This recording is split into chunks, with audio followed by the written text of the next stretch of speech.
males, American males, American males, American males, American males, American males. There you go. That's right, Yes. Steve.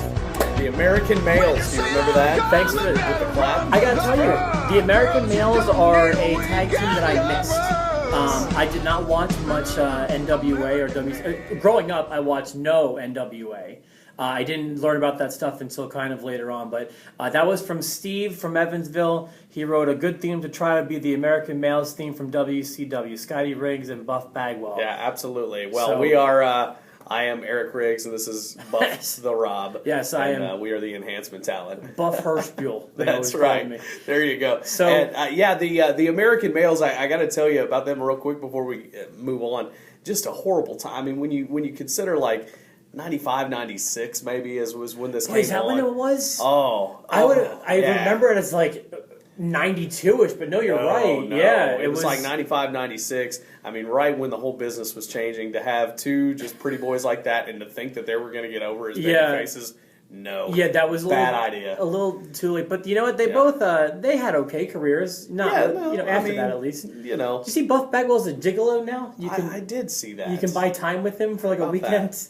Who knows what he's doing?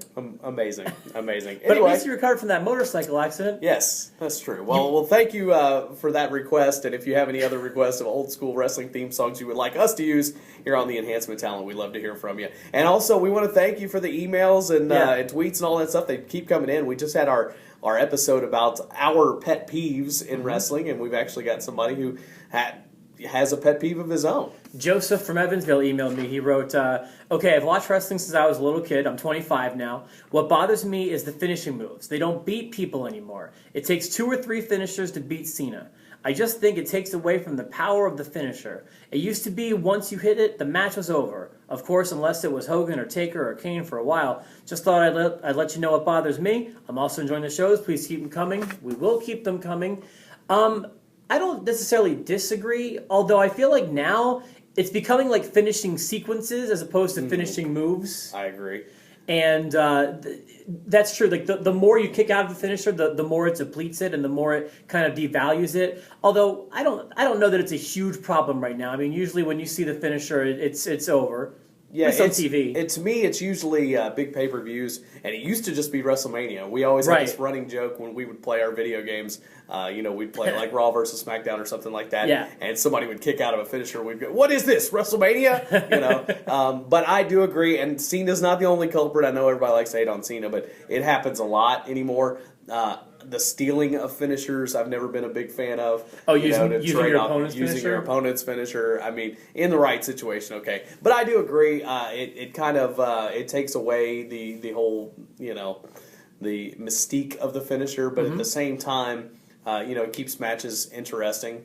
And because if you watch some of the old time stuff, I mean, people were winning with schoolboys and drop kicks and body slams. Right. So I mean, it's still it just adds a little more excitement. Real quick, what if you had to name one? What's the best finishing move? Right now, I'm really digging. I hate the name, but Sister Abigail. Okay. Like I don't like the name at all, but I think it's so cool. I don't like finishers that take a lot of setup. But when Bray Wyatt did it to Rey Mysterio on the run, it was like, okay, that didn't so need smooth. That's such a sick. Oh my gosh, it was so good. So it just proved that didn't need a lot of setup. And that kiss to the forehead, I just something about that I really like. It's like that's so different in wrestling. Back in the day, I really liked the DDT. But everybody does it now, and it's not a finisher anymore. Yeah, it's not a finisher. But when Jake did it, it was. Jake did it, it was a finisher. My friend and I quickly put together a list of our 20 favorite finishing moves one time, and the one that was on the top of both of our lists was actually the Diamond Cutter. It was impactful, it was quick, and it could come out of nowhere. Yeah, and Orton's RKO, same move, basically. DDP had something special about it, though. Right. So let's talk about this poster hanging here behind us. Yeah, road to WrestleMania. Here we go. These are the guys that are going to be heavily involved, as we now know. Off the heels of a very strong Raw the week before, I thought Monday night's show was also very good. Yes, I thought. Not as much quality wrestling as there has been on the previous weeks. But overall, I mean, the Daniel Bryan setup, which I told you time to time, I knew it had to happen. Daniel Bryan had to be in the main event. Now, we don't know for sure that he'll be in the main event, but we know for sure he's going to be in the main event, which is big because that means he's got to beat Triple H, and he will. This is what happened over the past 2-3 weeks. Pretty much every show since and including Elimination Chamber is, I believe, the WWE fixed WrestleMania. Yes. After the Rumble, when CM Punk left, and the show was not looking solid. It wasn't looking like this is going to be a good WrestleMania. Since Elimination Chamber, they have gotten me totally ready for this show. I think it's going to be really good now. So I believe a lot of that happened last week. The segment you were talking about with Daniel Bryan, with all the fans in the ring, that was one of this generation's rare magic moments, I think. That's going to be the kids who are 15 years younger than us, kids who are in their teen years now. That's their Austin driving the beer truck to the ring, I think. I agree. That image, and it was so powerful, just seeing all those yes shirts and those yes chances filling that ring. And not only that was the launch. I mean, I know Daniel Bryan is the most over character right now, but this is when his era begins. Absolutely. And the reason it's such a big moment is because they used exactly why he is where he is, and that's the fans. They used those fans and made them the focus of that, and that's absolutely perfect. And I love Triple H played it off so well in that segment. Of course, he's a pro anyway, and he's going to be a pro, and he's going to put Daniel Bryan over to do what's best for business in the real sense. And Bryan goes on and wins the triple threat. I think, and we end WrestleMania with 80,000 people chanting yes.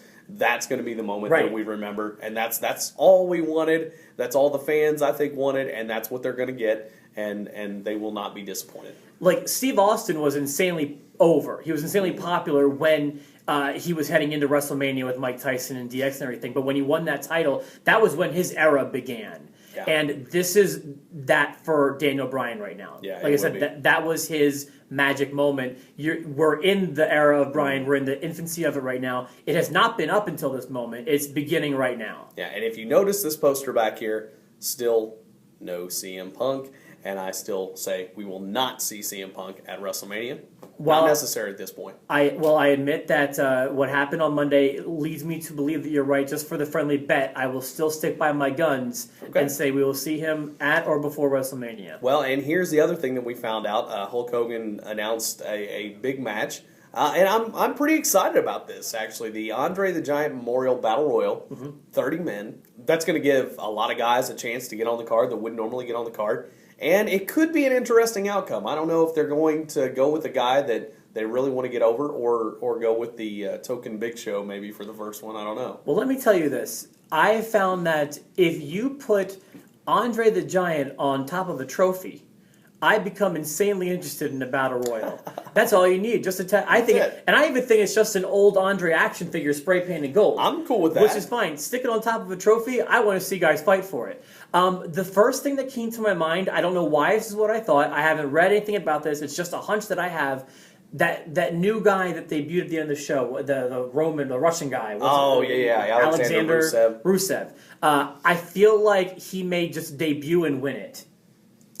Yeah, I don't know that I could go that route, but I could see them doing that. Like I said, I mean, the Big Show, I could see them just for this pure nostalgia and, just whatever. I don't know if they're going to bring this back every year, but this could be a big launching point for a lot of guys, like stuff like the Royal Rumble and, Money in the Bank has been. I could see a guy like, I don't think they're going to put the Shield in. I think Roman Reigns and the Shield are better served in their own match than in this Battle Royal. Yes. So I don't think they'll be in it. But I could see a guy like maybe even Dolph Ziggler. Maybe it's his turn to come out and, win something like this. Maybe. I feel like it's going to be a big guy. I don't know if it's Big Show. I don't know if it's Khali or whoever, whoever's going to be in there. But I feel like I really kind of want that to be the starting point for that one guy. And also, I hope that they pull like a WrestleMania 4 and have some sort of angle over a broken trophy or something. Yeah. Something like that where it can launch an angle. Sure. In the same way that winning Money in the Bank can launch an angle. All right. Well, hey, I'm looking forward to it. WrestleMania is looking good. We didn't even talk about Cena and Wyatt. I think I will say that that was a great interaction between the two. Don't know if I like Cena putting Wyatt down the way he did. It kind of diminishes the character, talking about his shirt and his and singing Margaritaville. Well, but that's a very Cena way of doing things, and I'm not sure how much of a negative impact that'll have on Wyatt, as long as he doesn't fall into it and fight back that way. That is a character that has been very well protected over these past few months, and with good reason. He hasn't dropped the ball yet. He's been doing an exceptional job in that character. And not only that, but do you realize this is the first time in WrestleMania history, besides his one match with The Rock 2 years ago, that hasn't been a title match? I didn't even think about that. And even his match with The Rock was the main event. Yeah. So this is the first non-main event or title match that The Rock has ever had. I mean, that Cena has ever had. Ironically, it's the match I'm clearly looking most forward to from him in all the WrestleMania matches. So looking good. Yeah, I'd say right now I'm loving the product. They're doing a great job. I'm excited for WrestleMania 30. Keep on sending us email. Our email addresses are down there. We love hearing from you. Comment on the posts, and we'll get you in there as best as we can. We're signing off right now. It's time to go home, I think, Eric. Yep, American Males time. It's time for our finishing move. You guys, appreciate it. It is the time. American Man.